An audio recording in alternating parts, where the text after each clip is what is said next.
It's very difficult to give you exact formula for writing a business letter. Every company has their own pro forma or a template, and each company have their own rules on how to do this. What we can do is give you very specific principles on how to write a business letter. Now, the first things that we have to talk about here is appearance. When you write a business letter, you are representing the organization. So whoever reads that business letter will make their opinion of the organization by your writing. Therefore, look at language. Look at spelling, look at punctuation. All these things represent the organization. If you give a sloppy business letter, then it looks like you come from a sloppy organization. Give a well-structured business letter and look like you come from a well-structured organization. So the first point I would like to make here is that your business letter would represent your organization. And what people see in this letter is what they would believe from your organization. The date line appears about 2 to 5 lines below your address, the sender's address, and in some instances the date line can also appear right at the bottom of the letter after your signature or the official signature. This depends from business to business. The best way to write the date would be January 1, 2014. Once again, different businesses have different templates in this regard. This is the most accepted methodology. The reference line normally appears on a new line below the date. The reference line contains a numerical file number or invoice number or policy number or any other reference information. The purpose of the reference line is so that when the person to whom you address this letter could come back to you and precisely refer to you with a reference number so that you can quickly locate the necessary information and documentation. Special mailing notations such as confidential or urgent can appear below the reference line. This is sometimes written in other colors such as red ink, depending once again on company policy. The inside address is the full address of the person to whom you are addressing this or sending this business letter.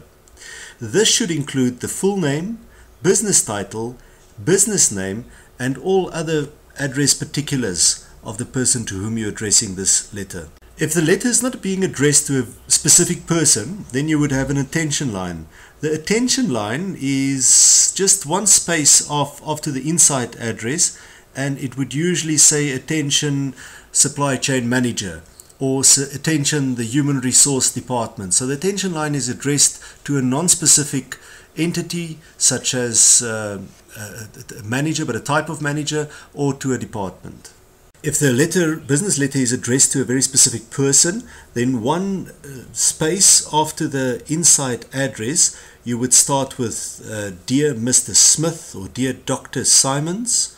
If it's not addressed to a specific person, then one space after the attention line you would start with Dear Sir, Dear Ma'am, Dear gentlemen or ladies and gentlemen, whomever it is that you broadly address this to. The subject line is one space below the salutation, and it gives you a broad overview of what the letter is about. It should be one sentence. Often it's written in bold, or the font might be a bit bigger or italic. Very often the subject line also replaces the salutation. It depends once again on what the company policies and what the company templates look like. Now that all the formalities have been dealt with, you are ready to construct your message. The message of your business letter should be separated by paragraphs, breaks. You could also have indentations, bullet lists, number lists. Make sure that it's in such a way that one can quickly refer from one paragraph to another, and that the ideas flow logically from one to another. There should be a golden thread, and you should lead your reader through your business document. One space below the message, or 2 or 3, 4 spaces below the message, as what you determine would look good or what would give a good feel to your business letter. You could put a complimentary close. The complimentary close is usually a bit indented to the left or a few spaces to the right, and it would say something like yours sincerely or yours truly, whichever way it is that your company requires you to close the letter or what your templates would look like. Just below your complimentary close, you have the signature block. The signature block could be a written signature, or it could be a typed name, title, and electronic signature.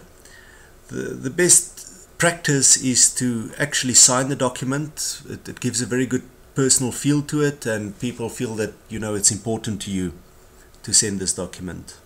Where the business letter was dictated by a boss to a secretary or assistant, there would be identification initials. These initials of the person who typed the letter or to whom it was dictated to appear about 2 spaces to 3 spaces below the signature block. Just below the identification initials, and where necessary, there will be an enclosure notation.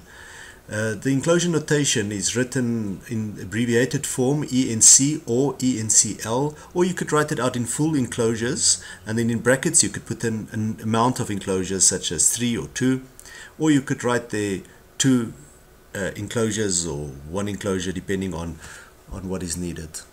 About 2 spaces below your identification block or identification initials, you could have a copy notation. This is where you want to carbon copy a certain person to this document. You would write there CC, double point, and then the person's full name or initials. Lastly, there is the postscript. The postscript is about 2 spaces below the last text on the page and is usually written by capital P dot capital S dot. This is then followed by 1 line, and it's basically just something that you want the reader to take note of, but that doesn't necessarily form part of your business letter. Microsoft Word and many other processes have a lot of templates on business letters and other business documents. The one that I'm using here I got from Microsoft Word. Let's have a look. On the right hand top corner there's the sender, the person who sends the letter, Derek Hendrikz, with the address and then the telephone number. And then on the left side you've got Dr. Femi Smith, that's the person who receives the letter, in other words the addressee, also address and telephone number. Now you would see that I address the person who receives the letter directly, doctor. If I was a doctor or Derek was a doctor, then it would be Derek Hendrikz, PhD. I wouldn't address myself directly. Now in a lot of business letter models, between the sender and the receiver, you put the address 1 space below the person who sends the letter's particulars. In this case we've put the date right at the bottom. That all depends on the company templates and what is the preference at the specific organization. Then you've got the salutation, Dear Dr. Smith. You're addressing the person, comma, and then you give your subject line. What is this letter about? Arrangement of year-end function, November 2014, so that the reader can see, well, this is addressed to me and this is about the year-end function. You give a short introduction, very short. You've got your body there. The body would be paragraphed. I can't tell you how many paragraphs there should be. The size, the length of your letter depends on the importance of the letter. If it's a thing like a year-end function, we don't want to sit and read about it the whole day. So it would probably be quite a short business letter. But if it's about retrenching a huge number of employees, then obviously it would be a much longer and much more justified letter. You end it sincerely, and you've got your signature space there. The person who wrote the letter signs. I give my title there, the company from whom I'm writing, and the date. Now, the difference between the name at the bottom and the name at the top. If you look right hand top where the person who sends the letter writes his name, then I would, for instance, write there Derek Hendrikz, PhD, to show that I have a doctor's degree. And at the bottom left hand, you see that I give my official title. So the place for my business title is at the bottom left, and the place for my qualification would be at the top right. Business letters are written by people to people. It's a person who writes the letter, and it's a person who's going to read the letter. It's very important that you address the people to whom you write the letter properly. In other words, using the correct titles. It's also important that the people who read the letter know who was writing this.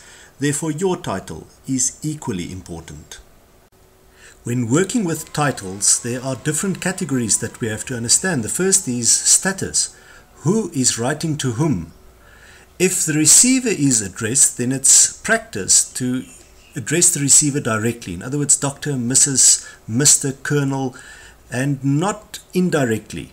Whereas you would address, you would let the receiver know who you are with an indirect address, such as James Nicholson, PhD.